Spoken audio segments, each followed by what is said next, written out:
The coalition says that its goal is to really look into what goes on behind the doors here at the Hartford Police Department and demand the change that they want to see.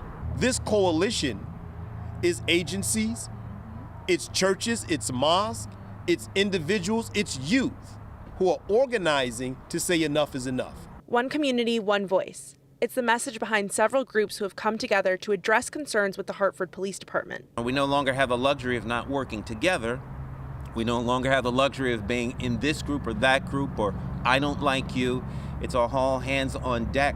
The group said recent incidents have been troubling to the community. An officer-involved shooting in December, a shooting involving an FBI task force just last week, and the so-called Deadpool wager in which officers were asked to bet on the location of the first homicide of 2021. Their incidents, members say, creates distrust. They say they have brought up their concerns in the past, but don't feel like they've been addressed. In reality, nothing changes. If there was change, there would have been no Deadpool.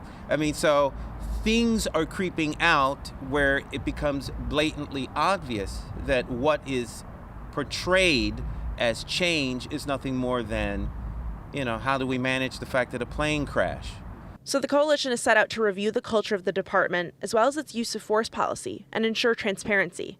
But another important factor to them is making sure the police department is made up of people that can relate to them. It's not about color, it's about understanding the constituency that you've sworn to protect and serve. Calling the coalition a last resort, the president of the Greater Hartford NAACP says they plan to hold leaders accountable in order to truly create change. If there's no results based on some of the concerns that we raised, the meetings that we will hold, the end result is we will call for the resignation and the firing of people in charge.